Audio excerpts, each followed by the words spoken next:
Boa noite, gente. Vamos começar hoje nosso segundo estudo do Apocalipse. E sejam todos bem-vindos. Enquanto vocês vão entrando, eu já vou chamar o Bill. O João queria dar oi hoje. Vem cá, filho, dá oi. Ele ficou triste que semana passada ele não deu oi. Dá oi. Boa noite. Oi para todo mundo, bem-vindos. Pastor Bill, já mandei o convite para ele, só esperando ele entrar. Acho que eu mandei. Eu aprendi agora, hein, gente? Estamos só esperando ele. Como que vocês estão? Todos assistiram o primeiro estudo? É uma sequência, viu, gente? É a construção de uma casinha. Então, é sempre bom vocês assistirem os anteriores e para continuar. Ok? Vamos ver o Pastor Bill. Já mandei o convite para ele.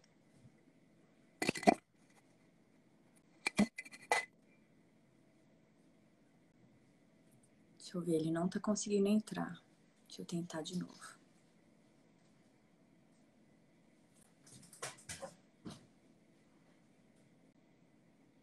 Gente, estão com seus... Aí, conseguimos. Tudo bem? Você Tudo bem? Boa noite. Estou tentando acertar aqui essa... A câmera? Não sei como é que faço aqui para acertar isso aqui. Tem que chegar mais para trás, mais para cá, como é que é? Deixa eu ver aqui. Tem uma cabeça muito grande, eu acho, para montar esse negócio aqui. That's not working. Pode falar oi, vem dar oi. O João quer dar oi. Tudo bem? Tudo bem, você? Tudo jóia. Aí, ficou bom assim? Ficou bom assim? Ficou. Aí, tá bem bom. Okay. Ótimo. Excellent. Assim ficou muito bom. Deu oi, então? Então tá. Então, tchau. Pastor, muito obrigada mais uma vez por estudar aqui com a gente. Meu prazer é todo meu. Acho que o pessoal já está te conhecendo agora. Então, nós podemos começar. Vou pedir para que o senhor faça uma oração para a gente começar o estudo. Sure. Vamos orar, então. Nosso querido Deus, nosso Pai, muito obrigado pela oportunidade que temos de nos reunirmos dessa maneira virtual e estudar a Tua Palavra. Nós sabemos que cada vez que vimos juntos e estudamos, é uma bênção derramada sobre nós. Então, te suplicamos que o Senhor possa nos abençoar e que o Teu Santo Espírito possa nos dar o entendimento necessário para que possamos tirar deste estudo lições para as nossas vidas, em nome e por amor de Jesus. Amém. Amém. Amém. Só lembrando que vocês podem mandar perguntas aí na caixinha, que no final o Pastor Bill responde, tá bom? E que vai estar gravado aqui no Instagram, no YouTube e podcast. Vamos lá, então. Ok, então, Simone, nós vamos começar no capítulo 2 hoje. E capítulo 3, onde tem as mensagens das 7 igrejas. Ok. Estas mensagens, algumas coisas só assim, de introdução, né? É óbvio que tinham mais do que 7 igrejas na Ásia. Nós não sabemos exatamente por que é que estas 7 foram escolhidas. Existem algumas ideias que as 7 igrejas se localizavam num caminho comercial, uma rota comercial. Então, pode ser que as mensagens aí para essas igrejas seria mais fácil de essa mensagem ser espalhada por causa da localização geográfica das igrejas, né? Agora, também 7 igrejas, nós sabemos que o número 7 na Bíblia é o número da perfeição, o número completo. Então, isso nos dá a entender que é uma mensagem, uma mensagem completa para a igreja cristã. Então, escrita num contexto daquelas 7 igrejas, mas lições para todos os cristãos de todas as eras, né?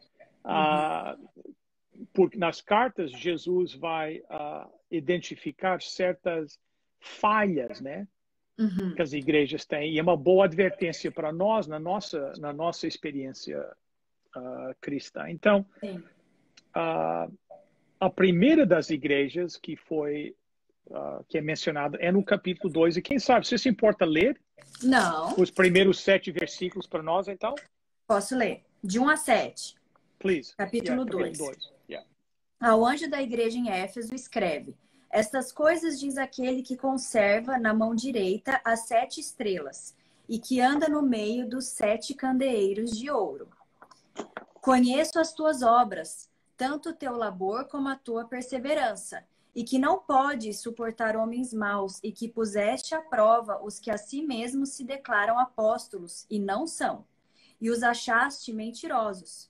E tens perseverança, e suportaste provas por causa do meu nome, e não te deixaste esmorecer. Tenho, porém, contra ti, que abandonaste o teu primeiro amor. Lembra-te, pois, de onde caíste. Arrepende-te e volta à prática das primeiras obras. E se não, venho a ti e moverei do seu lugar o teu candeeiro, caso não te arrependas. Tens, contudo, a teu favor que odeias as obras dos nicolaítas, os quais eu também odeio. Quem tem ouvidos, ouça o que o Espírito diz às igrejas. Ao vencedor dar-lhe-ei que se alimente da árvore da vida, que se encontra no paraíso de Deus. Obrigado. Então, a igreja em Éfeso, quem sabe, era entre as igrejas, quem sabe uma das mais importantes naquela região. Foi uma igreja fundada pelo apóstolo Paulo. E nós acreditamos que Éfeso foi o local onde João morou, tanto antes de ser mandado para a ilha de Patmos e depois de ter saído de Patmos. Uma cidade de mais ou menos 250 mil habitantes, então uma cidade cosmopolitana, uma cidade importante na Ásia. A cidade era famosa, era conhecida por 2 coisas: imoralidade e superstição, né? Esses dias. Então, a igreja foi estabelecida por Paulo, e mesmo em meio a essas dificuldades, a igreja cresceu e se tornou uma igreja muito importante. Então, quando João está escrevendo por elas, a igreja em Éfeso é uma igreja forte, uma igreja boa, uma igreja respeitada. Os cristãos que moravam lá tinham passado por severa perseguição por serem cristãos. Então, e Jesus ele se apresenta a eles como aquele que conserva na mão direita as 7 estrelas, que anda no meio 7 candeeiros de ouro, né? Então, ele se apresenta com essa forma dessa autoridade dele, né? Então, mas embora eles vivessem num lugar e estão sendo perseguidos, um lugar de muita imoralidade, Jesus diz que ele conhece as tuas obras e a tua perseverança, e que eles têm permanecido fiéis, eles têm guardado a fé. Embora enfrentando grande perseguição, eles não abandonaram a fé, né? Então, doutrinamente, a igreja é sólida, está certa, tem uma boa base doutrinária, e diz que, por exemplo, que eles tinham odiado as obras dos nicolaítas. Nós realmente não sabemos quem eram esse povo. Quem são eles? Quem são eles? Nós não sabemos, mas é óbvio que eles ensinavam doutrinas falsas, eram falsos professores. Então, eles resistiram isso. Então, uma igreja que tem permanecido na fé, embora estão enfrentando dificuldades. Então, mas apesar dessas coisas boas que a igreja tem, Jesus disse que existe uma falha grande neles. É que eles perderam aquele amor. O primeiro é amor, né? O primeiro amor. E é interessante que a igreja em Éfeso, se você ler em Éfeso, capítulo 1, verso 15, exatamente, é reconhecida como uma igreja de amor, né? Uma igreja que amava, né? Sim.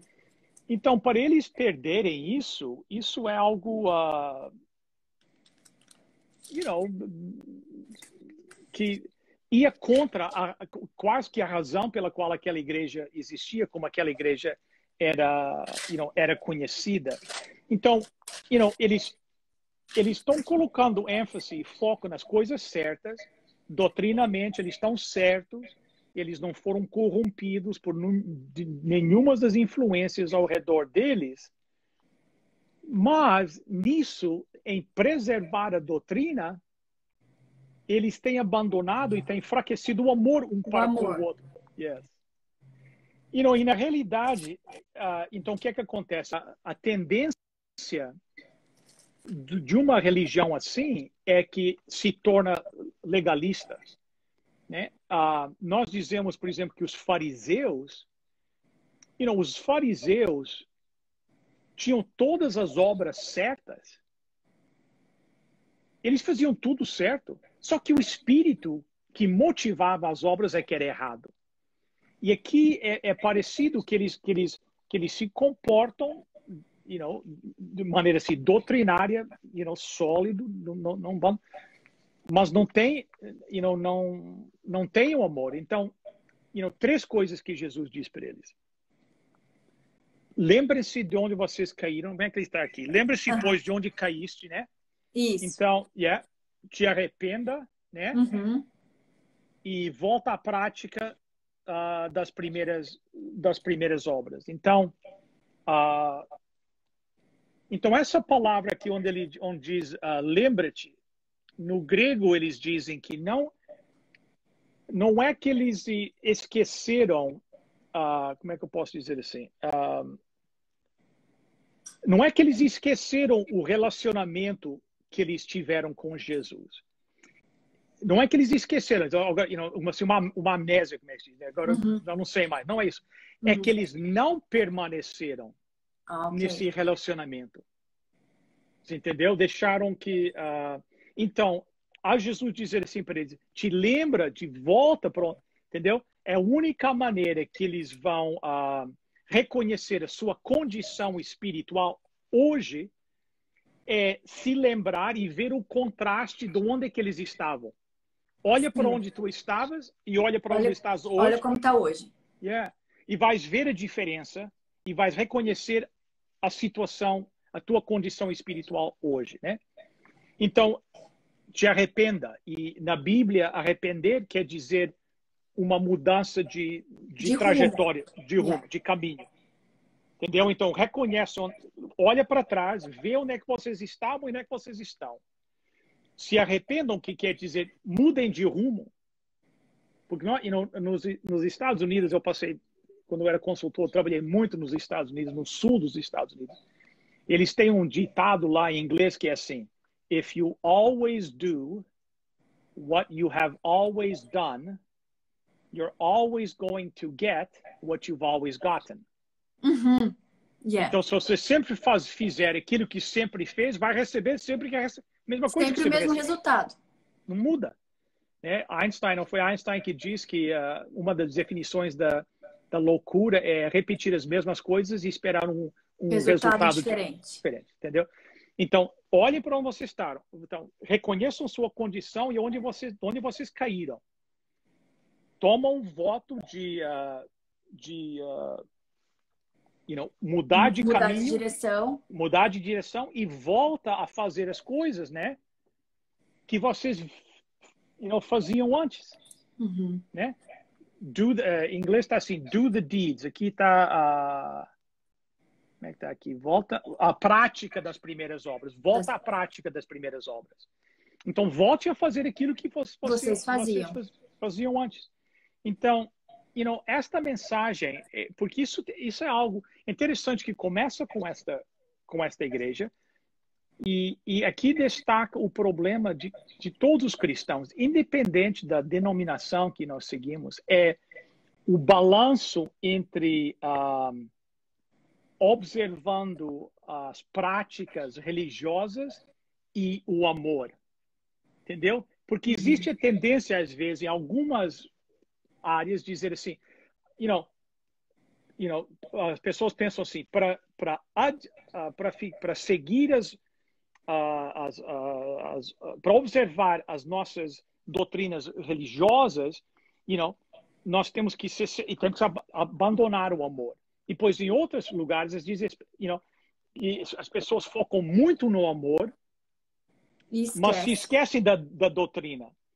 Então, na vida do cristão, é sempre encontrar esse equilíbrio. Né, entre observar as doutrinas e ter uma boa base doutrinária, né, e permanecer e seguir nessas doutrinas, mas não fazer isso de uma maneira que vai comprometer o amor e a compaixão com o próximo. Entendeu? Que era o que nós víamos entre os fariseus. Eles não amavam o próximo. Eles conheciam todas as regras, seguiam 600 mandamentos, né? Mandamentos de Deus, mandamentos dos homens, dos escribas, etc. Mas a compaixão, o amor pelo próximo tinha desaparecido. E Jesus disse aos discípulos, se vocês se amarem uns aos outros, isso vai ser uma imã para chamar as pessoas para mim. É verdade. Eu achei interessante, né? Que não é tanto... a doutrina, eu não quero que ninguém pense que eu estou dizendo a doutrina não é importante. A doutrina é essencial. Nós temos que ter uma base de crença. Entendeu? Eu não vou seguir uma igreja que você pode acreditar que você... Não, eu quero uma base da minha crença. Mas ao eu me aprofundar no conhecimento das doutrinas e eu me comprometer a seguir essas doutrinas, isso não deve fazer que eu ame meu próximo menos. Pelo contrário, ao nós entendermos melhor a mensagem bíblica, isso deve resultar em eu amar o meu próximo mais, porque eu percebo quanto Deus me ama. E pede que eu compartilhe com o meu próximo esse mesmo amor. Então essa mensagem é algo muito importante, muito relevante para nós hoje. Porque nós estamos lidando com isso, todos os cristãos lidam com isso todos os dias. Passar para a próxima? Pode ser. Passar. Você pode ler, então, versos 8 a 11 para mim, por favor? Leio. Carta à igreja em Esmirna. Ao anjo da igreja em Esmirna escreve, estas coisas diz o primeiro e o último, que esteve morto e tornou a viver. Conheço a tua tribulação, a tua pobreza, mas tu és rico, e a blasfêmia dos que a si mesmos se declaram judeus, e não são, sendo antes sinagoga de Satanás.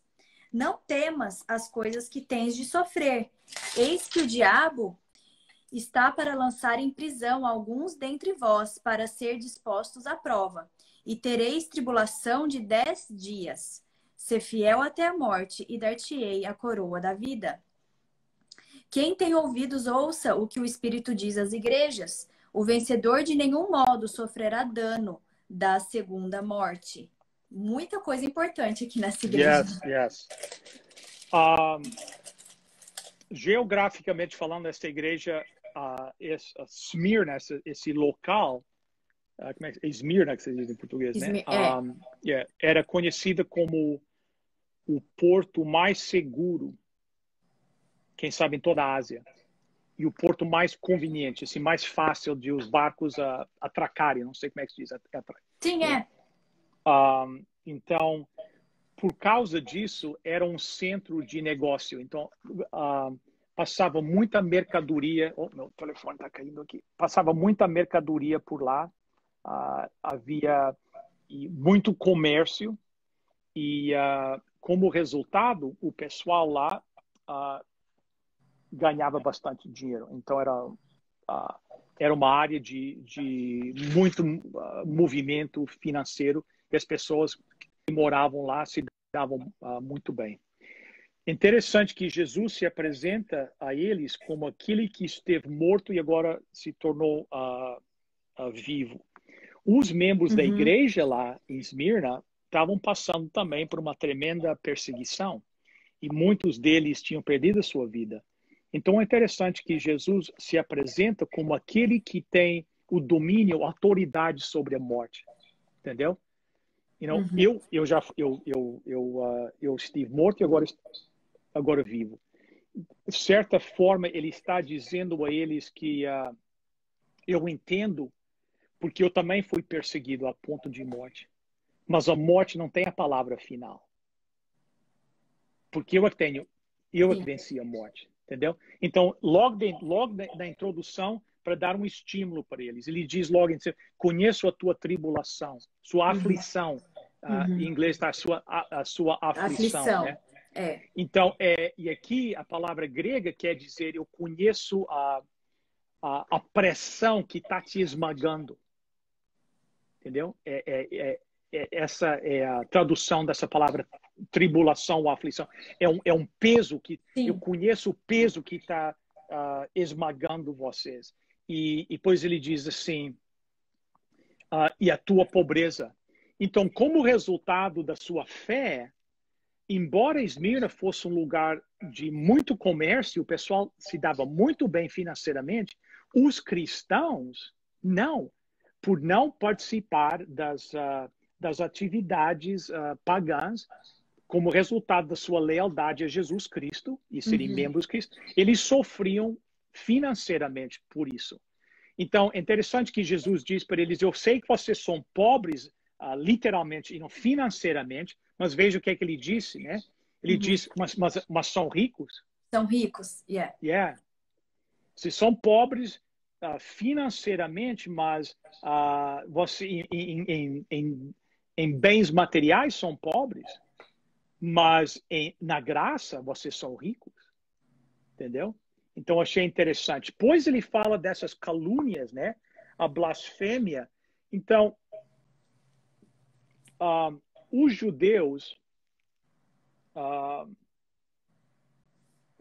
do Império Romano, em grande parte, eles não eram obrigados, debaixo da lei, em adorar o imperador romano, ok? E não adorar os deuses pagãos. Então, os judeus tinham estabelecido um certo acordo com o Império Romano, criando essas condições para eles. Mas, ao chegar ao final do primeiro século, os judeus lá em Esmirna se encontraram numa situação difícil, porque os romanos não conseguiam diferenciar entre os judeus e os cristãos. Por quê? Porque ambos os grupos adoravam no sábado. Eles, os dois, adoravam no mesmo dia. Então, os romanos olhavam para os cristãos e pensavam que os cristãos eram uma seita dos judeus. Eles estavam todos... Os judeus, para se distanciar dos cristãos, foi em Esmirna, o que é que eles fizeram? Foram ter com as autoridades locais romanas e começaram a levantar calúnias, a blasfemar contra os cristãos. Falar mal dos cristãos. Para quê?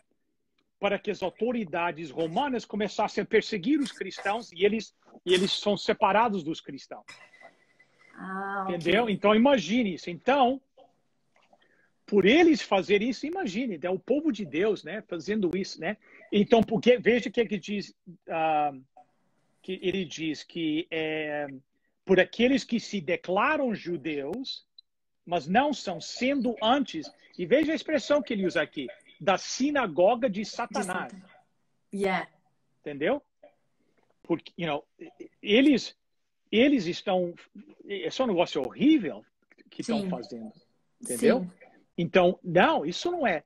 Eles não são judeus. Um judeu não faz isso. Eles são da sinagoga de Satanás. Isso é obra de Satanás. Ficar blasfemando contra os cristãos. Entendeu? Levantando falso testemunho contra eles e resultando na perseguição desse povo. Entendeu? E criando dificuldades financeiras e muitos deles sendo presos e quem sabe até mortos. Então, Então, no verso 10, Jesus agora diz para eles, então, essa situação fazia com que os cristãos estivessem debaixo do medo constante. Porque imagine, você nunca sabia se o teu vizinho estava falando mal de ti, as autoridades, e você está em casa uma noite, chega alguém na porta, te leva, entendeu? Eles viviam debaixo desse medo constante. E Jesus diz para eles no verso 10, não temas as coisas que tens que sofrer. Eis que o diabo está para lançar em prisão alguns dentro de vós para ser dispostos à prova e tereis tribulação de 10 dias. Mas ser fiel até a morte e dar-te a coroa da vida. Então, Jesus é bem honesto com eles. E às vezes a nossa tendência é quando nós temos notícias más para dar a alguém, nós dizemos em inglês, nós cobrimos em açúcar, we sugarcoat it, né? Yes. Entendeu? Fazemos mais leve, dá uma camada de açúcar para não ser tão... Porque ninguém quer ser a pessoa que entrega as notícias. A notícia ruim. Jesus aqui não, ele explica para eles. O que vocês estão passando já foi mal, vocês vão passar pior ainda. A situação vai piorar. Mas eu quero que vocês saibam alguma coisa. Que eu tive morto e agora estou vivo.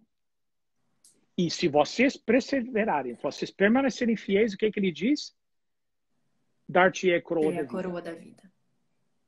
Eu vou te dar. Eu reconheço os teus sofrimentos. Eu sei o que é sofrer pela tua fé. Que eu sofri, eu fui perseguido até a morte.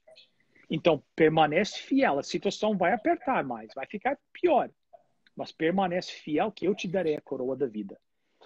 Então, os comentaristas, os experts, dizem que essa mensagem, esta igreja, historicamente reflete o período do Império Romano perseguindo os cristãos, assim, do segundo e terceiro século, mais ou menos. Enquanto o Império Romano ia perseguindo e matou muitos cristãos. Então, basicamente... Os 1260 anos? Ainda não. Ainda não. Tá. Ainda não. Ok. No próximo, vamos começar a ver o início desse período. Então, isso seria o período antes da conversão ao cristianismo do imperador Constantino. Ok. Antes de então, Constantino. Só mais ou menos naquele período, desde mais ou menos da morte de João, né? Até a conversão, mais ou menos de período da morte de João, que foi mais ou menos no ano 100, por aí, até a conversão do imperador Constantino. Então, esse período, a igreja oficial do Império Romano era o paganismo e os cristãos foram perseguidos severamente. Então, nós lemos isso. As arenas com os animais, entendeu? Tudo isso. Eu tenho aqui anotado, do ano 100 até o ano 313. Então mais ou menos, that's right. Por aí. Então, por aí, a morte do último apóstolo até a conversão de Constantino, que era o imperador que se converteu do paganismo para o cristianismo. Vamos agora, então, à terceira igreja agora, né? Vamos. Que é Pérgamo, né? Então, Pérgamo. vamos do verso 12 a 17, por favor. Ok. Ao anjo da igreja em Pérgamo escreve: estas coisas diz aquele que tem a espada afiada de 2 gumes. Conheço o lugar em que habitas, onde está o trono de Satanás, e que conservas o meu nome e não negaste a minha fé. Ainda nos dias de Antipas, minha testemunha, meu fiel, o qual foi morto entre vós, onde Satanás habita. Tenho, todavia, contra ti algumas coisas, pois que tens aí os que sustentam a doutrina de Balaão, o qual ensinava a Balaque a armar ciladas diante dos filhos de Israel, para comerem coisas sacrificadas aos ídolos e praticarem a prostituição. Outro sim, também tu tens o que da mesma forma sustentam a doutrina dos nicolaítas. Portanto, arrepende-te, e se não, venho a ti sem demora, e contra eles pelejarei com a espada da minha boca. Quem tem ouvidos, ouça o que o Espírito diz às igrejas. Ao vencedor dar-lhe-ei do maná escondido. bem como lhe darei uma pedrinha branca, e sobre essa pedrinha escrito um novo nome, o qual ninguém conhece, exceto aquele que o recebe. Obrigado. Então, Pérgamo, durante 2 séculos e meio,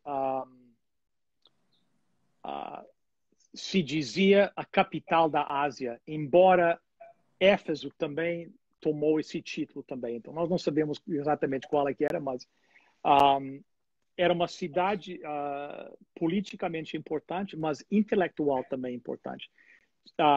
Em Pérgamo encontrava-se a segunda maior biblioteca na Ásia. Depois da biblioteca de Alexandria, em Pérgamo tinha a segunda biblioteca mais importante. Era um centro religioso também, minha religião pagã, e se dizem que foi em Pérgamo que foi estabelecido a adoração aos imperadores romanos, que lá foi construído o primeiro templo ao imperador, que os romanos encaravam o imperador, o César, como um deus, né? E o adoravam. Então, eles dizem que lá foi construído o primeiro templo, que foi ao César Augusto. Outra coisa interessante lá é que, próximo à cidade, havia um templo à deusa grega da cura, que se chamava em grego Asclépias. E Asclépias era chamada Salvador. E era representado por uma serpente. Então, é interessante que hoje, na profissão médica, o símbolo da medicina é uma serpente. É uma serpente, né? Que vem aqui de Asclépias. Então, esse templo, como era a deusa da cura, era um lugar muito procurado. As pessoas vinham de longe, né, para o templo para pedir cura, né, como nós vemos em outros lugares no mundo hoje, que as pessoas frequentam para buscar uma cura. Então,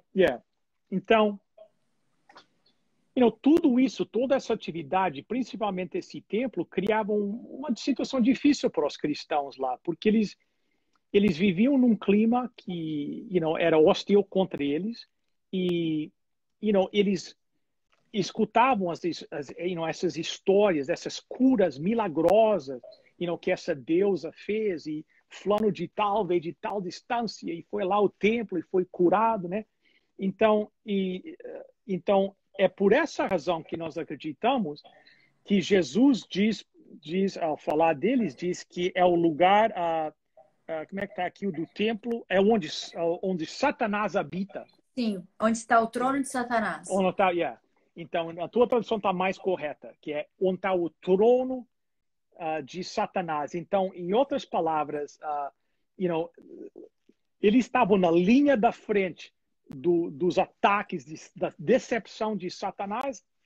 Eles estavam lá bem na linha da frente, bem no foco, no centro disso.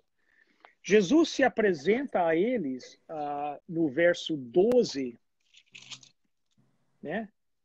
Escreve a espada afiada de 2 gumes. Então,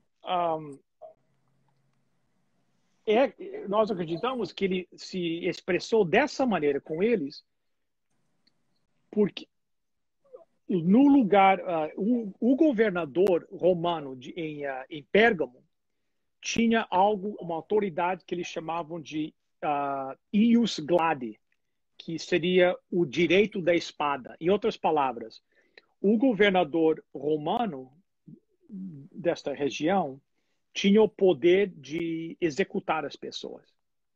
Então, ele tinha o poder da espada. Então, e esse poder da espada foi usado muitas vezes contra esses cristãos. Então, é interessante que Jesus se apresenta logo de início eles com aquele que tem a espada afiada de 2 gumes. entendeu? O governador tem uma espada, mas esta espada que eu tenho é algo diferente. Então, Jesus disse, eu reconheço que vocês moram num lugar que é contra vocês. Eu sei que vocês estão num lugar onde é o trono de Satanás, onde Satanás habita, as atividades de Satanás são intensas nessa... E a maioria de vocês, um bom número de vocês, tem permanecido fiel. Sim, não negaste a minha fé. That's right. Então, tem um grupo aí que permaneceu fiel, mas entre alguns aí, não é bem assim. Então, ele começa a distinguir que tem dois campos. Todavia, contra ti algumas coisas, pois tens os que sustentam a doutrina de Balaão, né? Uhum.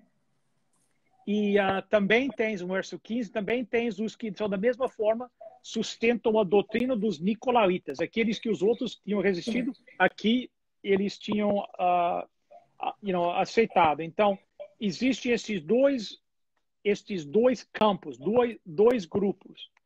E eles se... por que acontecia? Alguns desses cristãos que abandonaram a fé estavam incentivando os outros cristãos. Nós dizemos em inglês, go with the flow. Vai com fluxo.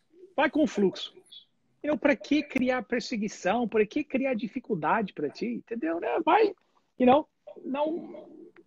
vocês podem participar nas atividades ao imperador pagão e ficar aqui também. Por que criar dificuldades para a sua vida? Então, você vê um contraste aqui com a igreja em Éfeso, que enquanto a igreja de Éfeso tinha perdido aquele amor uns pelos outros, mas eles eram fiéis, eles nunca iam abandonar isso. Aqui já tinha uma atitude mais relaxada, né? Não porque, O que tem, né? Vai lá um pouquinho. É pouca coisa. Eu sei que vocês não acreditam naquilo, mas você vai lá, para que você não acredita? O que diferença faz? É só daqui, não é só da boca para fora. O que diferença faz? Então Jesus diz para eles, para eles não se comprometerem na sua fé, né? Não deixarem que, como é que está aqui no verso 16? Portanto, arrepende-te, se não vem. Como é que está no... O 16? Yeah. Portanto, arrepende-te, e se não, venho a ti sem demora, e contra eles pelejarei com a espada da minha boca. Yeah. Então ele diz, eu quero, não entrem na conversa deles, se arrependam disso, senão eu vou vir com essa espada, porque eles já conheciam a ideia da espada. E vou pelejar contra eles, eu vou lutar contra eles. Então a única maneira de eles evitarem esse julgamento de Jesus é se arrepender e, como é que você diz? Trocar de rumo, né? Mudar de rumo. Ir em outro caminho. Era a única maneira que eles iam se... e aqueles... Depois ele diz algo aqui também que eu achei interessante. Ele disse... no verso 17, na primeira parte do verso 17. Como assim para os estimular, né? Que ele diz assim, quem tem ouvidos ouça o que o Espírito diz à igreja, depois vê o que é que ele diz ao vencedor o quê? Dar-lhe-ei o maná escondido, bem como lhe darei uma pedrinha branca, e sobre essa pedrinha escrito um novo nome, um nome novo, o qual ninguém conhece, exceto aquele que o recebe. Ele disse assim, se vocês... aqueles que não participavam das adorações ao imperador pagão, eles, os que participavam recebiam tipo assim um certidão com o seu nome, dizendo que eles fizeram parte daquela. Então, como esses cristãos não tomavam parte, eles não recebiam esse certidão. Então, uma das coisas que Jesus disse aqui, e darei uma pedrinha branca, e sobre essa pedrinha escreva o teu nome. Então, não se preocupem que vocês não estão recebendo a certidão dos pagãos, que quando eu vier, eu te entrego um certidão que é bem melhor. E, para aqueles que permanecerem fiéis, ele diz algo que eu acho interessante. Ele diz assim, vocês vão comer a comida dos anjos. Sim. O privilégio, vocês vão ter o privilégio, né, de comer o pão dos anjos, né? Então, Então, aqui, historicamente falando, este período cobre de 313, mais ou menos, quando Constantino se converteu, né?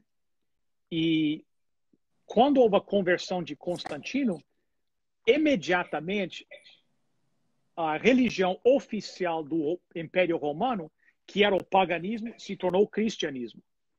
Então, os cristãos ficaram contentes porque aquela terrível perseguição que eles já tinham passado de quase 300 anos, ou vai acabar, nós não vamos ser perseguidos mais. Então, desse lado, foi bom, mas foi nessa época, então, no quarto século, após a conversão de Constantino IV, e no quinto século, que nós começamos a ver a introdução de ideias pagãs, e o cristianismo e o paganismo começam-se a misturar ao ponto que até hoje existem doutrinas na igreja cristã que entraram nessa época do paganismo e estão sendo adotadas hoje como doutrinas cristãs. Mas são doutrinas do... Então,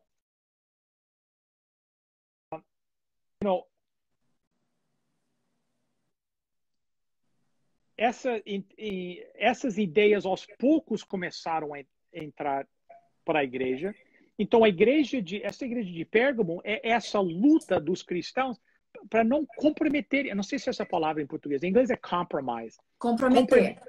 A fé cristã, para não diluir a fé cristã, né, com ideias pagãs. Com o argumento de, não, mas que diferença faz?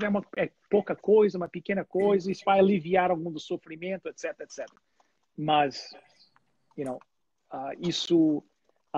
diluir a fé cristã não é uma boa estratégia. Que é esse verso 14, né? E praticarem a prostituição, né? Yes, são as filosofias pagãs que começaram a entrar dentro da igreja, né? A prostituição da igreja significa isso, né? As doutrinas pagãs que foram entrando no cristianismo. Porque é interessante que a Bíblia usa bastante essa descrição de prostituição. Por exemplo, você vê lá em Juízes, quando o povo atravessou para a terra prometida e Deus dá a ordem para acabar com todos aqueles povos, né, aqueles povos pagãos, porque Deus queria que aquela nação fosse um exemplo, né, uma nação comprometida com Deus, uma nação guiada por Deus. E isso ia ser um exemplo para todos aqueles povos ao redor, e eles iam crescer que nem esse povo e buscar esse Deus. Mas quando o povo atravessou, eles pensaram, mas que diferença, vamos deixar esse pessoal aqui, mas não precisa matar todos, né? Isso também é um massacre, não vamos fazer. Então, o que aconteceu? Eles combinaram a adoração do verdadeiro Deus com com essas doutrinas pagãs. Então, o que é a prostituição? Não é que eles abandonaram a adoração de Deus e agora se viraram completamente para... Não, isso, entendeu? Prostituição é a mistura, né? That's right. E tem vários, entendeu? Eles tanto adoram a Deus como os deuses pagãos, não? Tem vários, como é que se diz, focos da afeição, do amor, entendeu? Então não é um amor exclusivo. Quem sabe para Deus seria menos ofensivo se eles tivessem rejeitado a Deus, entendeu? E se fica só com, entendeu? Mas o que eu acho que foi nojento para Deus é eles tentarem combinar a adoração de Deus e a adoração, entendeu? Não diferenciar, não ter aquele relacionamento especial. Não, tu és o meu Deus, é para ti que eu me dedico. Que nem eu sou um pastor nos casamentos, você falou no seu casamento, te guardar apenas para esta pessoa. Entendeu? Não fazendo isso, tendo múltiplos parceiros, é prostituição. Então, é interessante que essa é a descrição que a Bíblia usa. É uma adotando e tentando incorporar.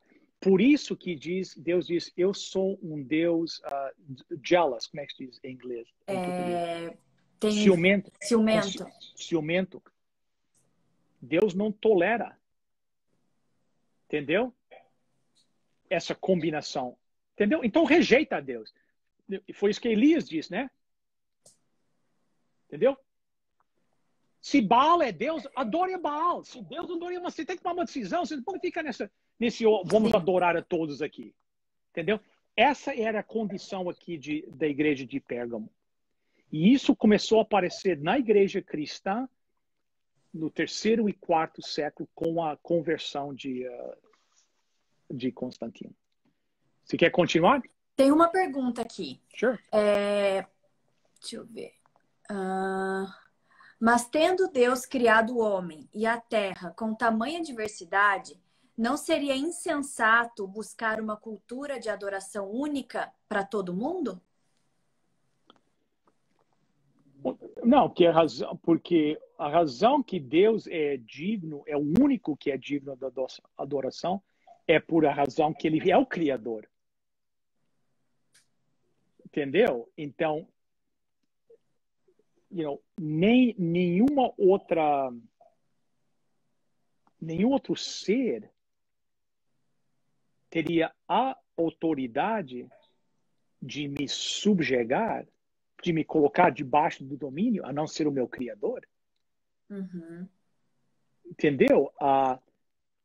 Quando nós entramos num esquema onde existem seres humanos que exigem adoração ou subjugação, isso é escravidão. Entendeu? Então, a única maneira que a humanidade teria liberdade seria escolher adorar a Deus. Então, Deus nos deu a liberdade de escolher. E como nós sabemos, os nossos primeiros pais não foram os mais sábios em como usar essa liberdade. Entendeu? E Deus respeita isso. E até hoje, Deus dá a liberdade para aqueles que querem aceitar e aqueles que querem rejeitar a verdade, né? Então, a única, é difícil explicar em português, o único ser, eu acho que vai assim, o único ser, a única que tem o direito de pedir, de exigir adoração é o Criador. Ele que nos criou.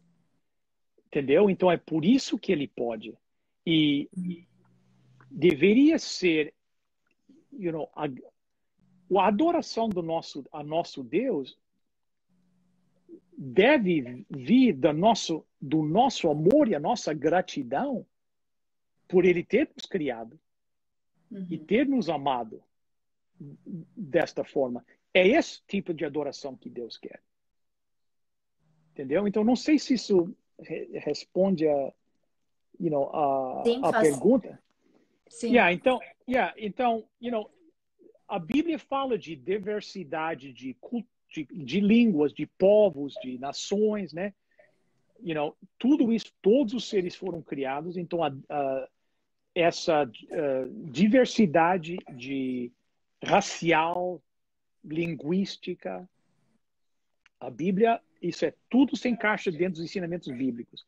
A única coisa que Deus exige, ou Deus pede, por ser o Criador, é que não haja essa diversidade em quem nós adoramos.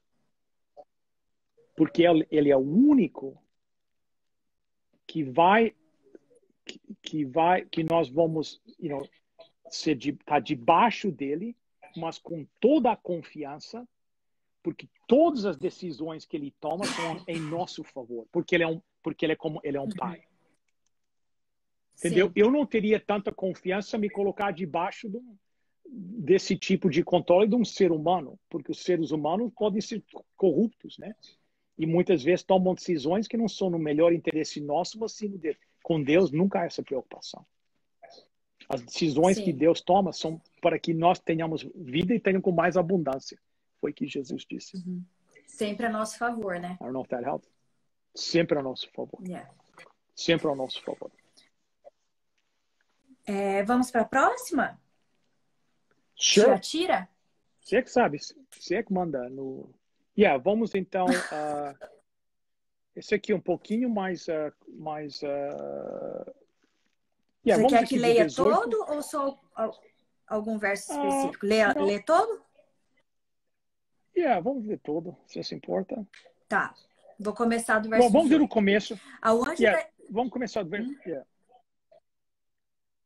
Verso 18. Ok, pode ir. Pode ir.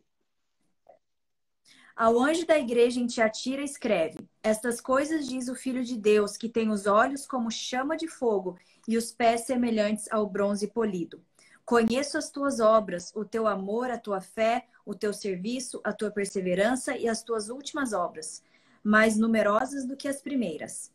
Tenho, porém, contra ti o tolerares que essa mulher, Jezabel, que a si mesma se declara profetiza, não somente ensine, mas ainda seduza os meus servos a praticarem a prostituição e a comerem coisas sacrificadas aos ídolos. Dê-lhe tempo para que se arrependesse. Ela, todavia, não quer arrepender-se da sua prostituição.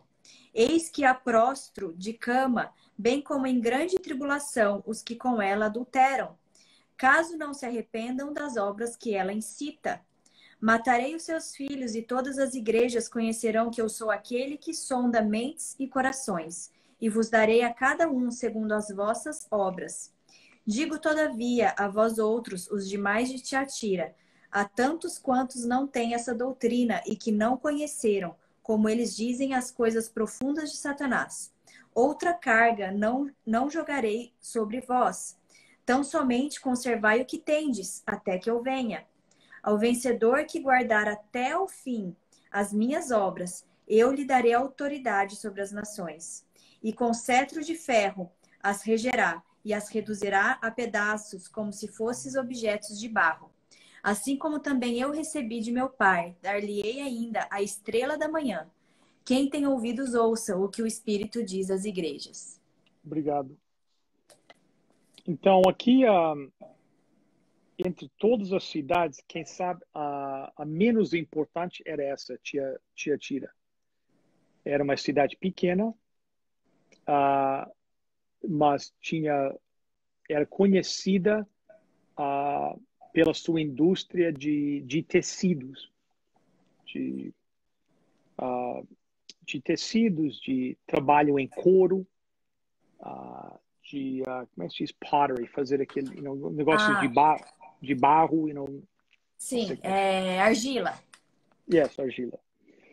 Então, a cidade tinha muitos sindicatos e, na maioria das situações, cada sindicato tinha um deus pagão, okay, que representava esse sindicato. Os membros do sindicato era esperado que eles participassem dessas festas pagãs aos seus deuses. Então, aqueles que se recusavam a participar dessas festas, eles sofriam consequências. Era difícil deles, às vezes, continuar na sua profissão, porque eles não eram considerados fazendo parte do grupo, eram isolados. Então, cria uma certa dificuldade. Então, para os cristãos, existia uma certa pressão financeira sobre eles, e eles serem cristãos não somente afetava no ramo assim, religioso, espiritual, mas também no financeiro e nas dificuldades de trabalhar ao ter um negócio ou ser empregado por alguém por não participar das uniões. Algo interessante que logo no início, é que Jesus se apresenta, ele diz, essas coisas diz o Filho de Deus. E na semana passada, quando nós lemos, e Jesus se apresenta a João como o Filho do Homem. Uhum. Então, a João ele se apresenta como Filho do homem. o Filho do Homem, mas aqui a esta igreja ele se apresenta como o Filho de Deus, né? Então, e que é que diz assim? E os olhos com chama de fogo, né? Que representa que ele pode ver o que está no íntimo do coração humano. Entendeu? Ele é o Filho de Deus, com os olhos com chamas, ele consegue ver o que passa no íntimo do teu coração. Aqui, Jesus descreve a igreja, conhece as tuas obras, o teu amor, a tua fé, o teu serviço, entendeu? Então, por exemplo, a igreja de Éfeso está caindo no amor. Esse pessoal não. Eles têm amor, servem. O grande problema deles é que, aparentemente, existe uma mulher Sim. que é representada aqui por Jezabel, né? Que se refere ao tempo de Elias, né? Aparentemente, esta mulher se declara, profetiza, né? E está ensinando doutrinas erradas, né? Falsas, né? E certamente está dizendo a eles que não tem problema em participar desses festivais. Não tem problema, não é preciso ser tão rigoroso assim. Então, essa ideia da prostituição, entendeu? Que terem vários deuses. Então, essa é a falha que Jesus vê nesta igreja. Agora, os comentaristas dizem que esta referência aqui a Jezabel é uma advertência antecipada a harlot, a prostituta, se diz, de Babilônia, mais tarde, que vai aparecer mais tarde no Apocalipse. Então, que aqui ela está seduzindo, vamos dizer, os membros desta igreja, enquanto a prostituta de Babilônia seduz o mundo vai seduzir o mundo inteiro. A gente vai chegar lá. Yeah. Vamos chegar lá, yeah. Então, mas nem todos, mais uma vez, é interessante que Ellen White, uma das fundadoras da Igreja Adventista, escreveu que Deus nunca ficará sem testemunhas. Então, você vê, tanto nesta igreja como nas outras, por exemplo, em Esmirna, onde houve essa introdução dessas ideias falsas, nem todos os membros foram nessa onda. Sempre continuaram alguns fiéis. Que permaneceram fiéis. Sim. E essa é uma característica que se vê desde o início da história humana até o final da história humana. Sempre vai haver um remanescente que permanece. Por eles permanecerem, o resultado disso é que eles agora recebem a ira do diabo, porque o diabo vê, são pouquinhos. Se eu conseguir acabar com aqueles pouquinhos, eu consegui apagar com esta mensagem, entendeu? Mas sempre vai haver um remanescente. Aqui houve um remanescente, nem todos foram seduzidos por esta mulher, entendeu? E eles ficaram. Então, o período histórico aqui desta igreja seria esse período que você referiu à Idade Média, esses 1260 anos.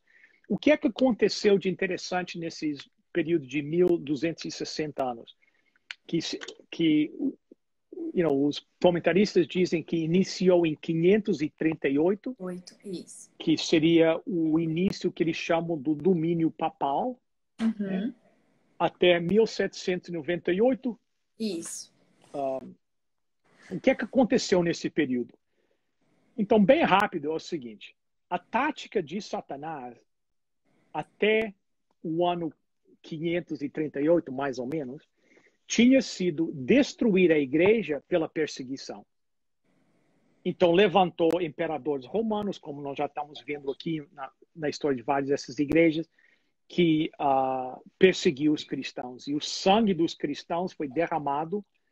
E é interessante que o crescimento da igreja era, como é que se diz? Proporcional à intensidade da perseguição. Quanto mais a igreja era perseguida, mais ela crescia. Mais a igreja crescia. Entendeu? Então, alguns historiadores diziam é como se o sangue dos mártires fosse adubo, né? E brotando mais cristãos. E você pensa, isso faz sentido. Porque uma pessoa está contemplando, está admirando a situação e pensa assim, pô, aquele cara preferiu ser morto do que ser desleal a esse Jesus Cristo. Mas por que será? O que esse Jesus, por que essa pessoa estava disposta a morrer? Entendeu?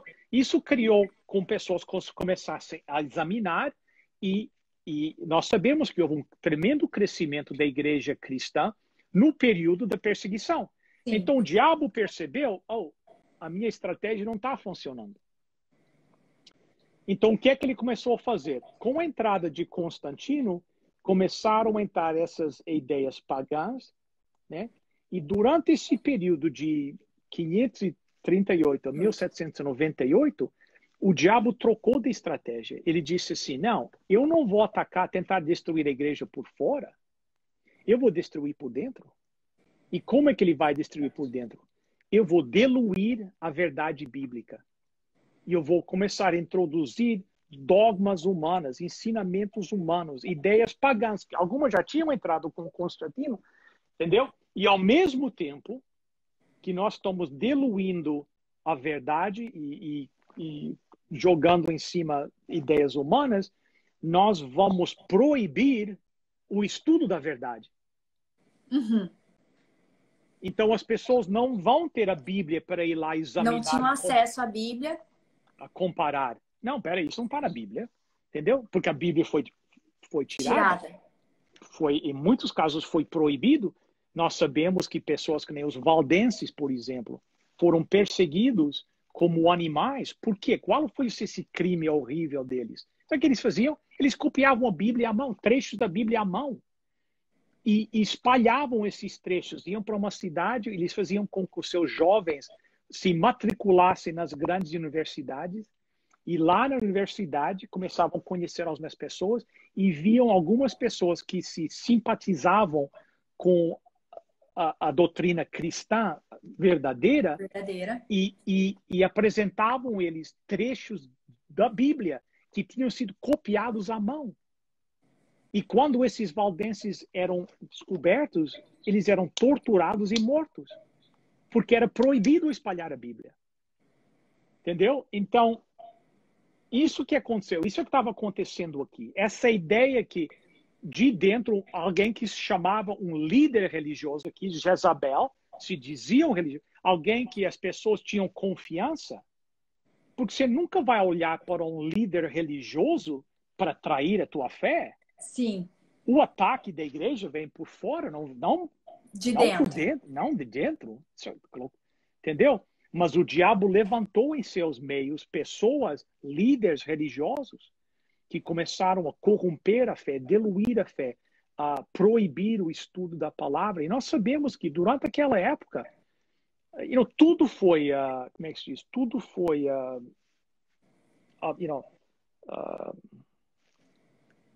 abafado. Não só o estudo da Bíblia, mas as artes, a literatura. Tudo foi. Entendeu? Tudo. Porque um povo ignorante era mais fácil de dominar. Sim. E em termos de ignorância bíblica, melhor ainda. Quanto menos eles sabem da Bíblia. E agora, deixa eu fazer só um comentário bem rápido. Isso é um negócio que eu falo bastante.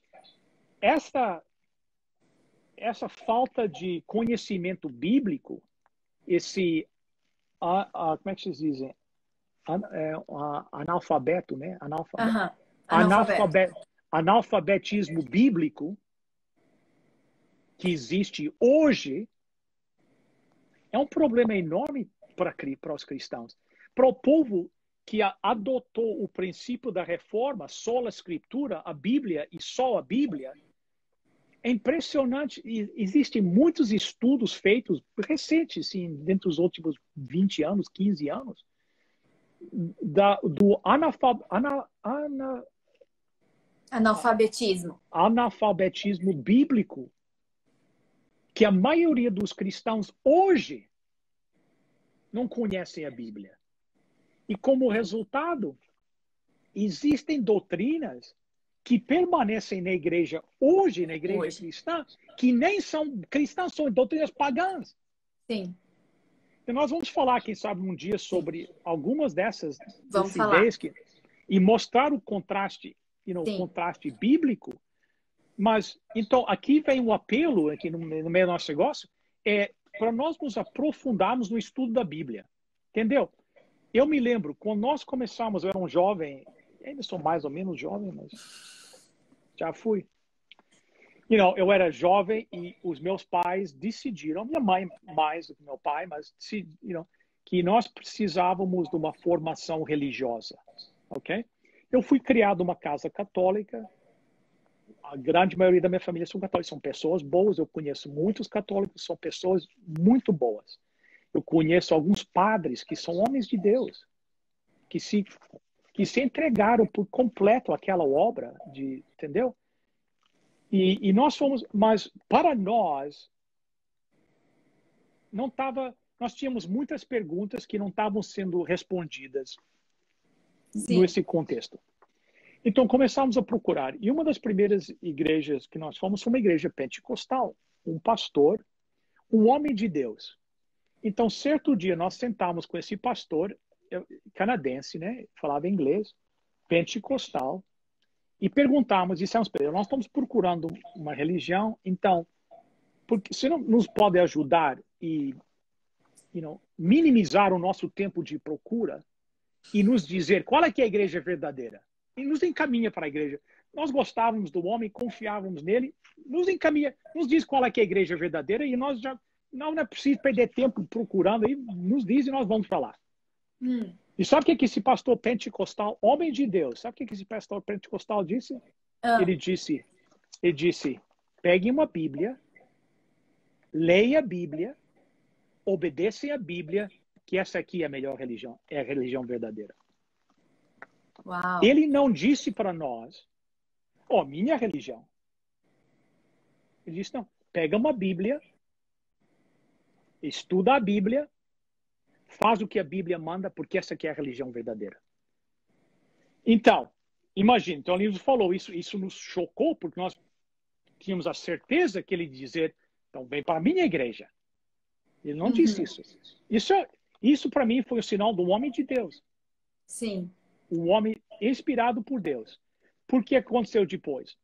Poucas semanas depois, os meus pais estão assistindo um programa de televisão com o pastor Feyerabend. E chegou ao final do programa e o pastor Feyerabend diz assim, quantos de vocês assistindo querem receber uma Bíblia? Em português. Os meus pais pensaram, o pastor lá falou estudar a Bíblia. Este aqui está oferecendo uma Bíblia em português, que era mais fácil. Meus pais são portugueses, né? Isso é mais fácil para eles. E ligaram, nós queremos essa Bíblia. E quando a obreira bíblica veio, que você conhece, que é a instrutora do teu filho no piano, a Tracy. A Tracy, que veio à nossa casa com a Bíblia, ela nos ofereceu estudos bíblicos. E os meus pais aceitaram os estudos bíblicos. Por quê? Porque o pastor pentecostal tinha dito, estude a Bíblia. Você entendeu? Você vê como tudo se encaixou. Yeah. E hoje nós somos adventistas do sétimo dia, eu sou um pastor adventista do sétimo dia, como resultado de um pastor pentecostal. Uau. Que disse estuda a Bíblia. Então, para mim, o estudo da Bíblia é algo muito sério, é muito importante, porque essa é a nossa base. Nós vamos nos proteger do engano tendo a nossa base na Bíblia. Sim. Entendeu? Então, essas palavras desse pastor pentecostal são as minhas. Qual é a religião? Estuda a Bíblia. Estuda o que a Bíblia, e segue o que a Bíblia manda. E aí é que é a religião verdadeira. E isso, durante esse período de 1260 anos, foi proibido. E esse dano que aconteceu quase 800 anos atrás, desde o final desse 300 anos atrás, do final desse período, né? Sim. Continua até hoje. Sim. As pessoas seguem tradições que elas nem sabem por quê, que não estão na Bíblia, e elas seguem e vêm lá desse período em que a Bíblia ficou escondida, em que as pessoas não podiam estudar a Bíblia, e essas doutrinas do paganismo entraram dentro do cristianismo, vêm até hoje. Até hoje. Muitas pessoas seguem e não sabem por quê. São pregados. Quando a gente abre a Bíblia, a gente vê a verdade ali. São pregados dos púlpitos cristãos que, isso, eu não julgo ninguém, né? Mas eu tenho a obrigação de dizer a verdade. São doutrinas que eu escuto sendo pregadas de púlpitos cristãos que são ideias que vieram de Plato, do filósofo grego, não da Bíblia. Falhou. Falhou um pouquinho. Repete, por favor. A ideia... é interessante que bem nesse momento que eu estava falando isso, né? Então, você escuta de púlpitos cristãos doutrinas que foram introduzidas por Plato, o filósofo grego. Platão. E são apresentados como sendo doutrinas bíblicas e não aparecem em nenhum lugar na Bíblia. Exato. Tem uma pessoa pedindo para você dar exemplos, por favor.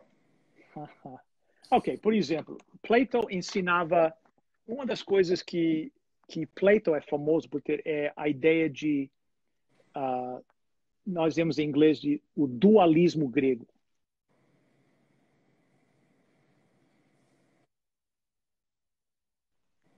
Aí, voltou. Tá bom. Então, uma das coisas que ele ensinava é que tudo que tem matéria, este copo, essa caneta, tudo que tem matéria que nós podemos apalpar, né, é corrupto. Mas aí fora tem outra dimensão onde tem uma réplica disso que é perfeito. Estou simplificando, porque eu também não conheço assim, em toda a profundidade. Não é que eu estou simplificando, achando que as pessoas não entendem, né? Mas dessa ideia que ele desenvolveu, veio a ideia para dentro da igreja que eu e você, algo que você estava falando outro dia, que eu e você somos compostos de duas partes. Uma parte física e uma parte alma, uma parte fora de nós, que pode existir fora do nosso corpo, entendeu? E essa ideia que nós somos compostos de duas partes não aparece em nenhum lugar da Bíblia, entendeu? Que eu ou você ou qualquer um de nós tem uma parte da nossa existência que é eterna.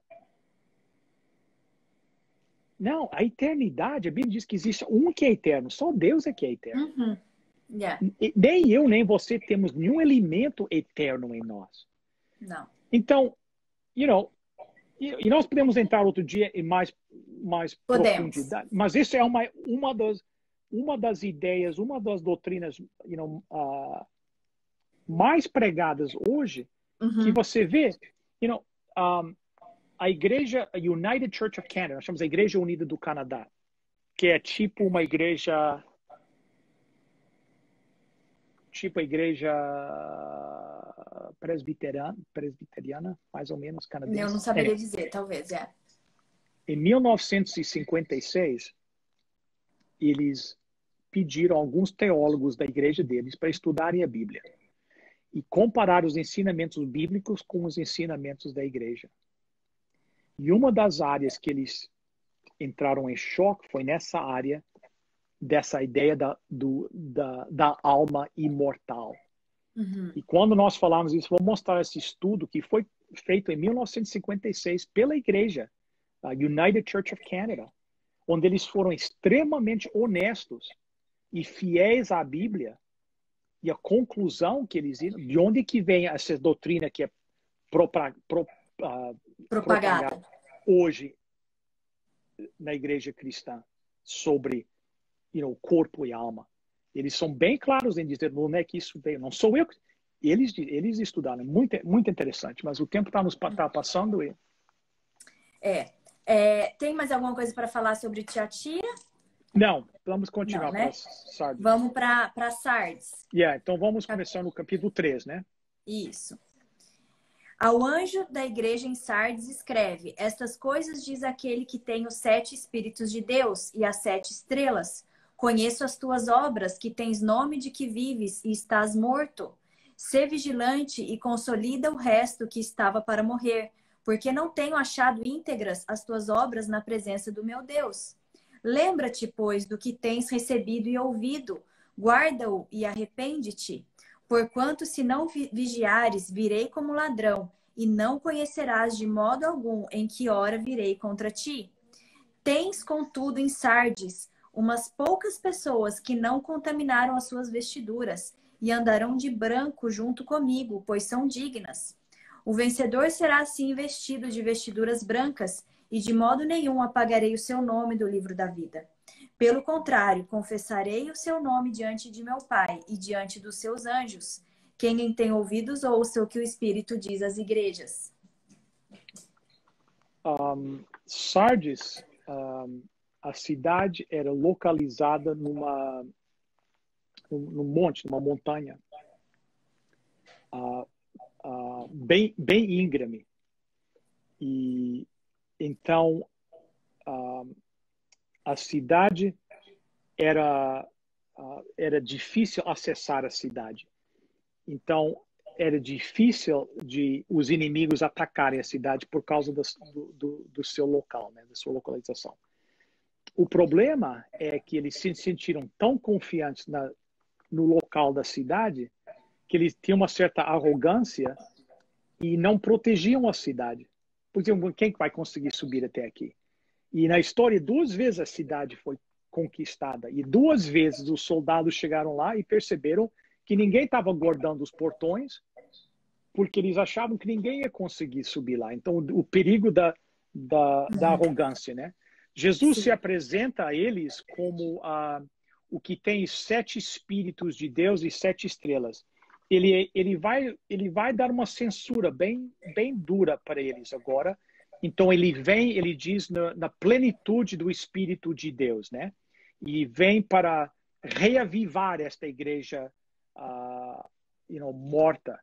Então é interessante que aqui ele não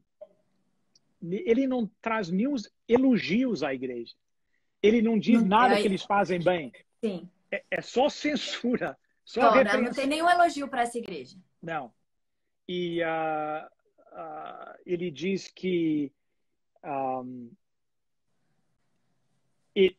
é para estar viva, mas na realidade está morta. Chegou ao ponto da morte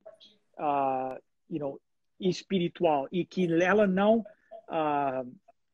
atingiu, né, as obras que Deus exige, né? Diz assim: ser vigilante e consolida o resto, verso 2. Estava para morrer porque não tenho achado íntegras as tuas obras na presença de meu Deus. Aquilo que vocês fazem não é digno de Deus. Então, Jesus não menciona nenhum pecado assim, específico, nenhuma heresia específica que eles adotaram. É que a igreja é uma apatia, vamos dizer assim, espiritual. Entendeu? Lazy. Preguiçosos. Preguiçosa. Eles se comprometeram ao ambiente pagão e isso apagou aquela chama espiritual que eles tinham na sua vida. Então agora toma uma igreja morta. Então Jesus diz a eles a mesma coisa que ele disse à igreja em Éfeso, no verso 13. Lembra-te.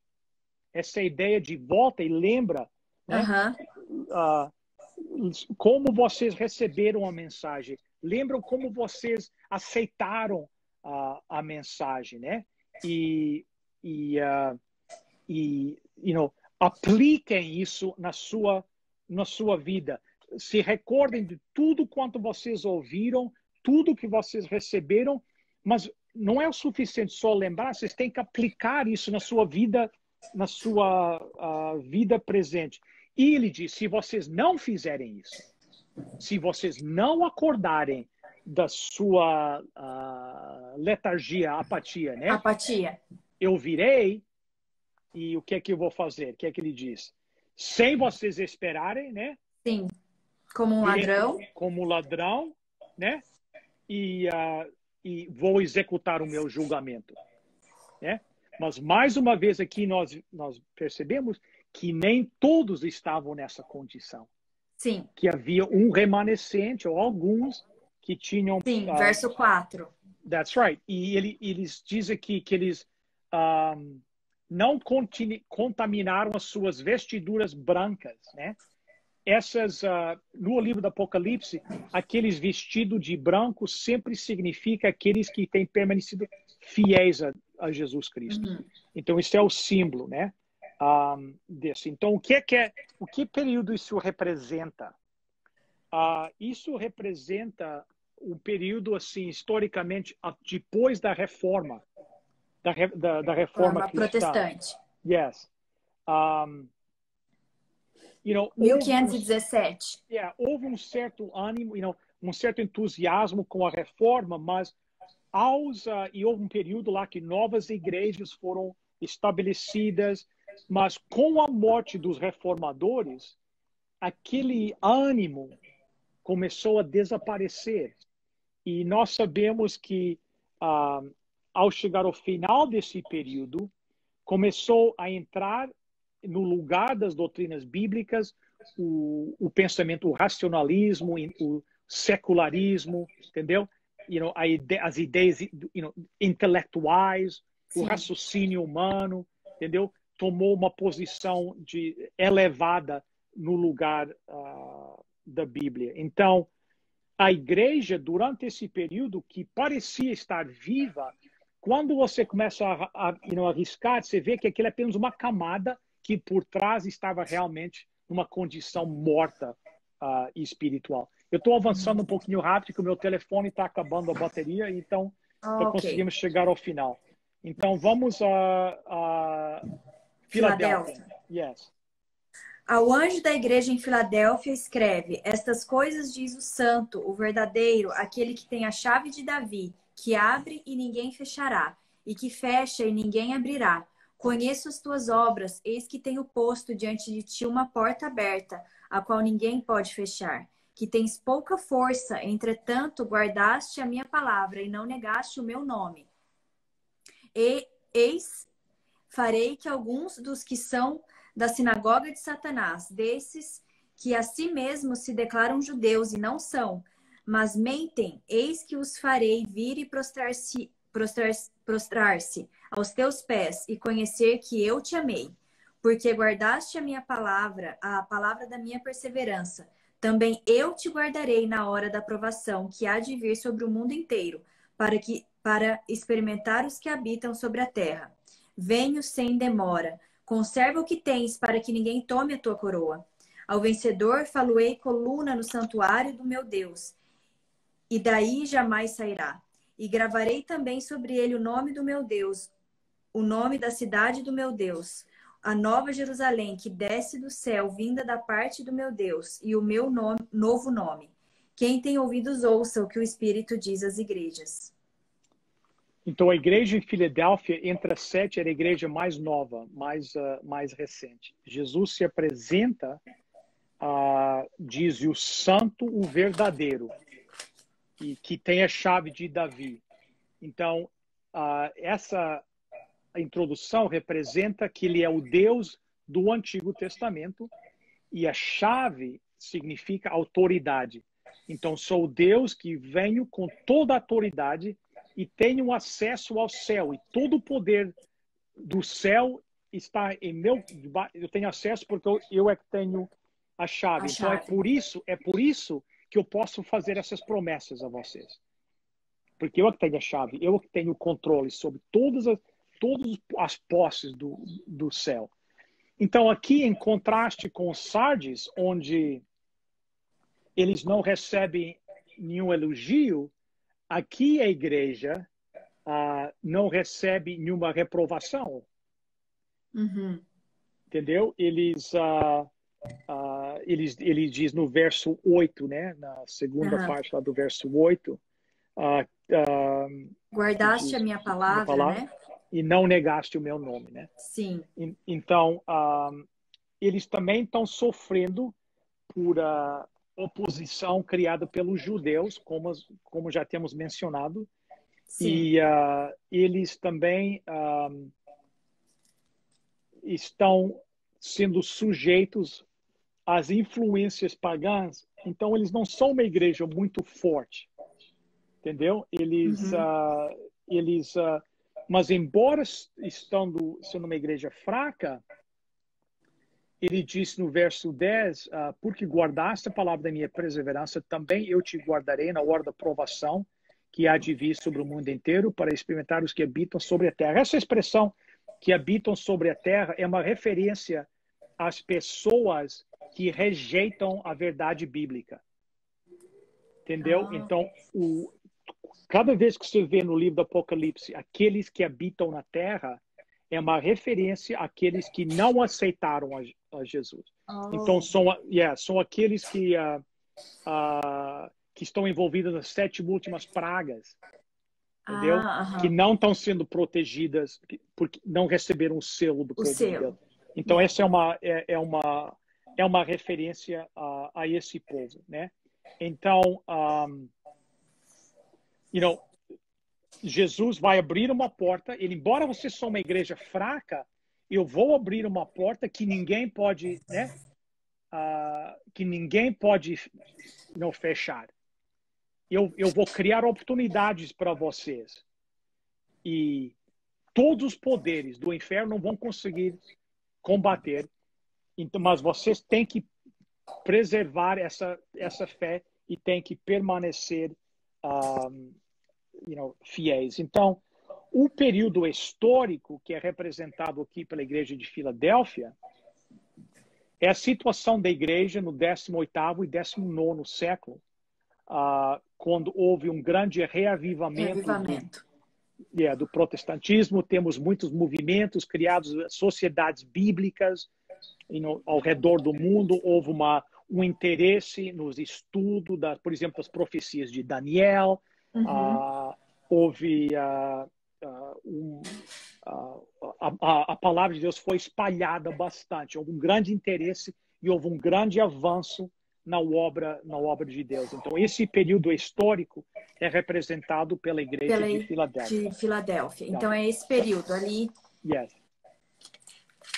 Até, eu tenho aqui 1798, 1844. Yes, yeah.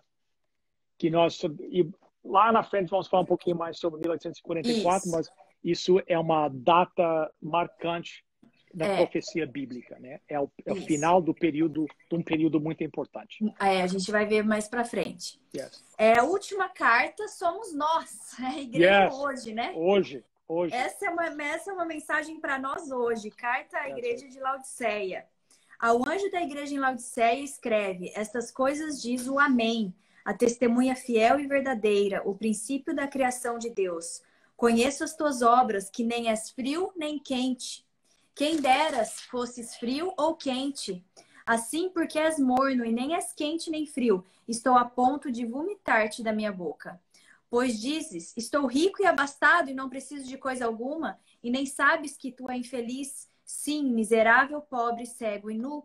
Aconselho-te que de mim compres ouro refinado pelo fogo, para te enriqueceres, vestiduras brancas para te vestires, a fim de que não seja manifesta a vergonha da tua nudez, e colírio para ungires os olhos, a fim de que vejas. Eu repreendo e disciplino a quantos amo. Sê, pois, zeloso e arrepender-te. Eis que estou à porta e bato. Se alguém ouvir a minha voz e abrir a porta, entrarei em sua casa e cearei com ele e ele comigo. Ao vencedor dar-lhe-ei sentar-se comigo no meu trono, Assim como também eu venci e me sentei com meu Pai no seu trono. Quem tem ouvidos, ouça o que o Espírito diz às igrejas. Uma mensagem, fascinante também, né? Então, É. Laodiceia era uma cidade muito rica e era famosa porque tinha uma escola de medicina que tinha a sua especialidade, que era lidar com problemas dos olhos através de um colírio, de um ointment, eu acho que é colírio em português, Sim. né? Mas embora uma cidade rica, uma cidade nobre, com muito dinheiro, eles tinham um problema muito grande que era com a água. Então, a água que eles bebiam em Laodiceia vinha de 10 quilômetros de distância, pelo aqueduto. Eles não tinham água lá. Então, o que é que acontecia? Essa água que vinha a 10 quilômetros de distância, que vinha lá da fonte, né? Quando ela chegava, porque tinha que atravessar 10 quilômetros, quando ela chegava em Laodiceia, a água nem vinha nem fria nem quente, vinha morna. Entendeu? E era um problema que eles tinham que lidar. A igreja está numa situação tão ruim que Jesus não tem nada positivo para dizer à igreja. Embora ele não menciona, ele não diz que os membros são culpados de algum pecado ou apostasia, mas eles recebem uma repreensão forte, né? E ele diz a igreja é como a fonte, é como a água da cidade de vocês. Vocês são que nem a água, que quando vocês tomam aquela água, a vontade é de vomitar, que nem é fria nem é quente. Os membros da igreja, interessante, Jesus diz, vocês têm um problema nos olhos, numa cidade que era famosa por lidar com o problema dos olhos, né? Então, vocês estão cegos à sua condição. É uma ironia, né? Sim. Que vocês estão cegos à sua condição, porque vocês olham para si mesmo e se acham que tem tudo para se sustentar.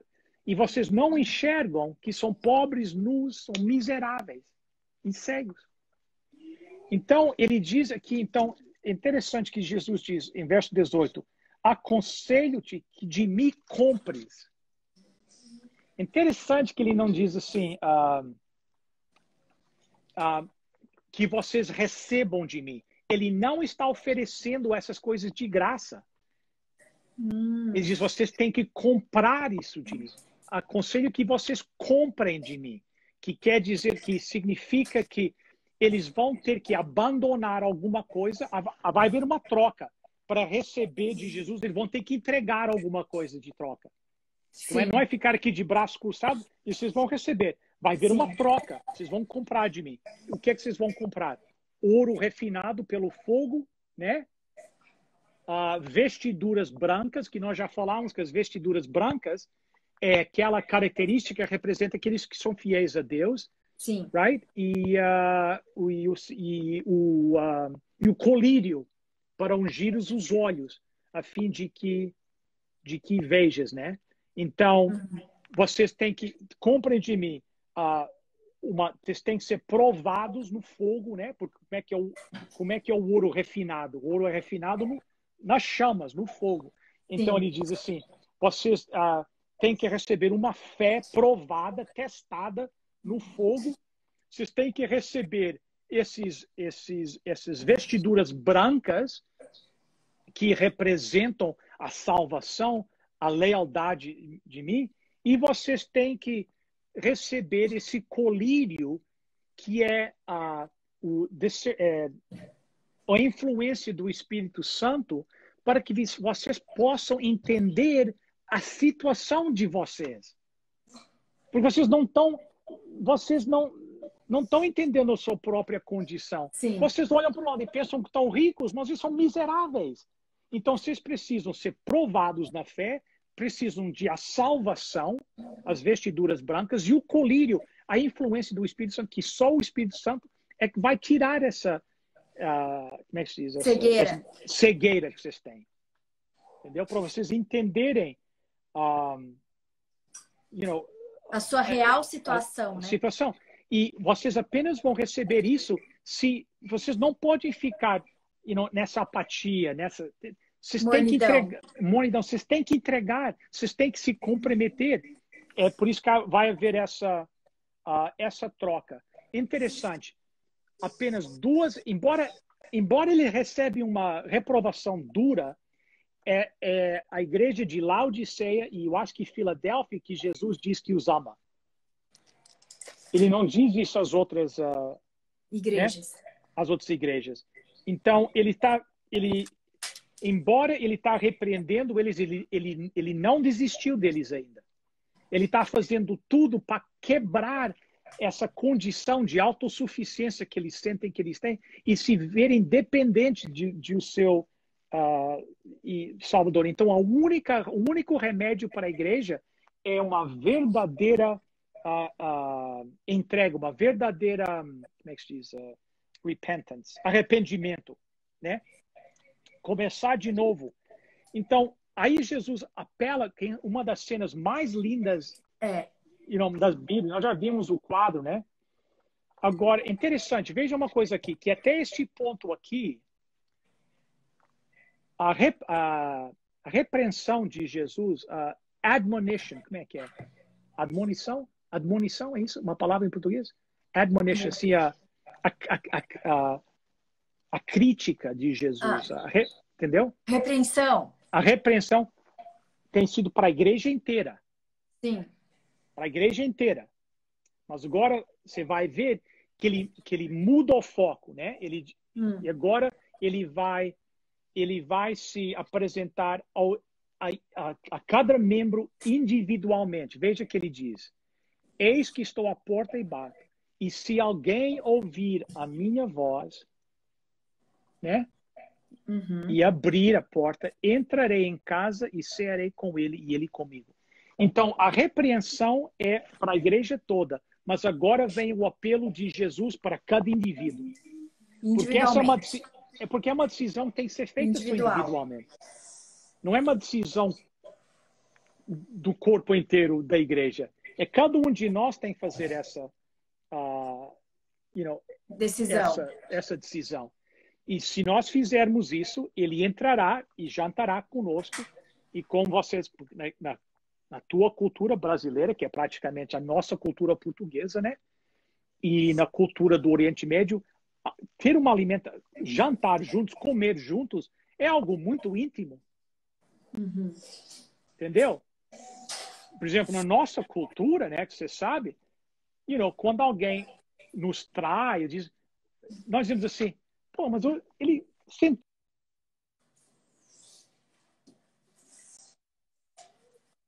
Acabou. Nós dizemos assim, mas falando de tal, sentou e jantou comigo, como é que ele conseguiu me trair? Entendeu? É um dos atos mais íntimos que nós podemos ter com alguém, fora da nossa, por exemplo, da nossa esposa, é jantar junto. É algo muito sério para nós em nossa cultura. Nessa cultura. Então, Jesus dizer assim, eu entrarei e jantarei contigo, ele está dizendo, eu terei aquele relacionamento íntimo contigo. E o que é que ele diz assim? Ao vencedor, darei-lhe sentar-se comigo em meu trono. Esse sentar no trono representa tudo. Porque a pessoa que se assenta no trono tem domínio sobre tudo. Sim. Então, Jesus está dizendo, eu te convidarei, né? Você vai sentar-se aqui comigo. Quer dizer, você vai ter acesso a tudo. Tudo que é disponível para mim, eu vou fazer disponível para ti. Que maravilhosa promessa. Entendeu? Mas cada um de nós tem que responder individualmente. Sim. Ninguém vai ser salvo por se fazer parte de uma denominação cristã, de uma igreja. Nós não somos salvos assim no coletivo. Este apelo de Jesus Cristo que ele está fazendo é para cada um de nós hoje. E ele continua batendo na porta do nosso coração. E aqueles que já viram esse quadro, você vê que os artistas, quando eles desenham, fazem o quadro, eles não põem uma fechadura do lado de fora, né? Porque é uma porta que apenas pode ser aberta por dentro. De dentro. Entendeu? Nós é que temos que abrir. Jesus apela e nós é que temos que abrir. Então, como você falou, Simone, a Laodiceia representa, em termos históricos, né, a igreja hoje, as condições da igreja hoje, que nós vivemos num tempo peculiar, né? É estranho. Nós temos desafios hoje que gerações antes de nós nunca tiveram.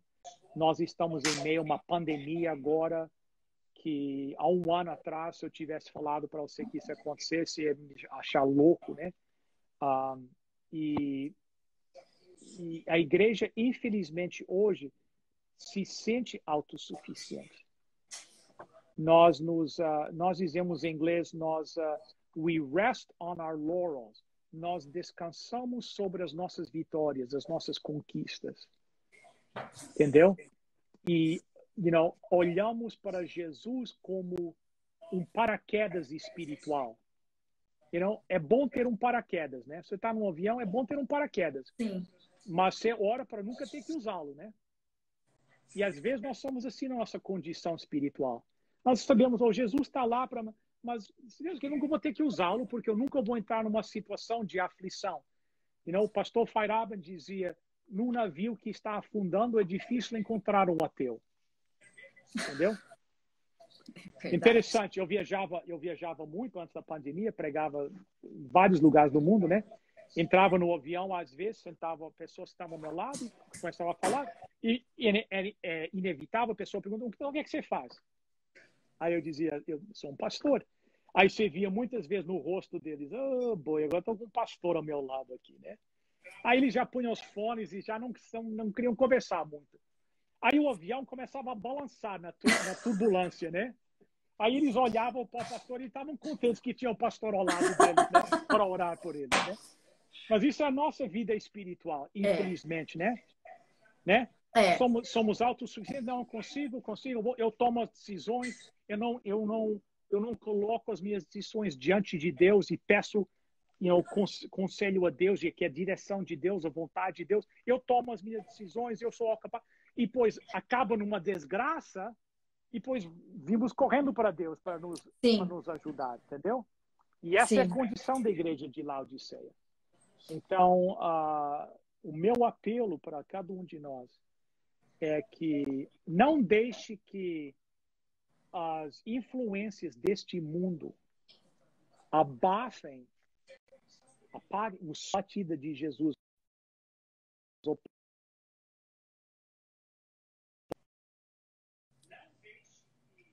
Que ele vai, não deixe que as influências deste mundo atrapalhem e abafem a batida de Jesus no coração, na porta de cada coração. E se ouvires essa voz hoje, abre. Que a promessa é que Jesus entrará e jantará contigo. O dia da salvação é hoje, né? Agora. É agora. Entendeu? Existe momentos na nossa vida que nós estamos bem perto de Deus, né? E quando esses momentos ocorrem, nós temos que tomar decisão, nós temos a obrigação. Então, se alguém está nos acompanhando que ainda não se entregou por completo a Jesus Cristo, por que não fazer isso agora? É orar a oração do ladrão na cruz. Senhor, lembra-te de mim quando entras no teu reino. Tem misericórdia de mim. Eu sou um pobre pecador. E Jesus promete que ele entrará e terá esse convívio contigo e transformará a tua vida. Amém. Amém. Amém, pastor. Conseguimos passar por todas as igrejas e é muito interessante ver como cada uma delas é um tipo de cristão hoje. Yes. Quem é você, né? Qual igreja é você? Exactly. E como está o seu relacionamento com Deus, né? A gente passou pelas igrejas ao longo da história, desde João até os nossos dias, né? Yes. São esse tipo de cristãos, né? Yes. Cada igreja representa um período da história, um tipo de cristão, e cada um pode se identificar em um deles, né? Yes. Sendo que Laodiceia é o nosso tempo hoje. That's right. E os mesmos problemas enfrentados, os mesmos desafios enfrentados pelas igrejas, nós como cristãos enfrentamos hoje. Então, porque se a mensagem não é relevante para hoje, não adianta nós perdermos tempo estudando. Sim. Entendeu? Então, seria apenas uma atividade intelectual. Sim. Entendeu? Mas nós sabemos que o estudo da Bíblia é mais do que isso. É uma aplicação para nós hoje, para nós aproveitarmos ela hoje e termos uma vida melhor agora, né?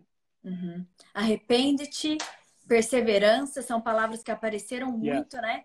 Devemos ser perseverantes, fiéis, abrir a porta do nosso coração para Jesus, para termos um relacionamento íntimo com Ele. E essa decisão é feita todos os dias, né? Exatamente. Pastor, muito obrigado.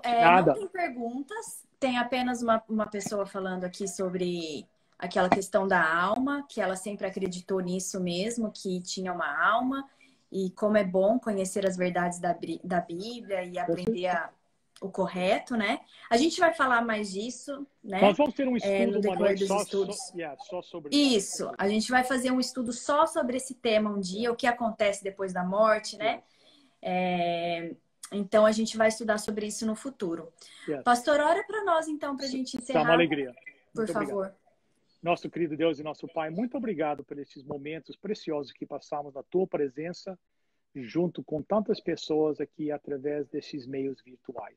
Te agradecemos pela Tua palavra, te agradecemos pelas mensagens contidas na Bíblia, no livro de Apocalipse, e que ao nós estudarmos, querido Pai, agradecemos por entendimento que o Espírito Santo nos dá, mas que esse mesmo Espírito Santo possa agir nas nossas vidas para que possamos colocar em prática na nossa vida as lições que nós aprendemos hoje. Eu peço a Tua bênção sobre cada pessoa que nos acompanha. Perdoa-nos as nossas falhas, em nome e por amor de Jesus. Amém. Amém. Amém. Boa noite para vocês todos que nos acompanharam. Boa noite, Pastor Bill. Nos encontramos na próxima quinta, no mesmo horário. Mesmo assim, é uma alegria para mim. Deus te abençoe. Muito obrigada a todos vocês que estiveram aqui, viu? Um beijo, um abraço para todo mundo.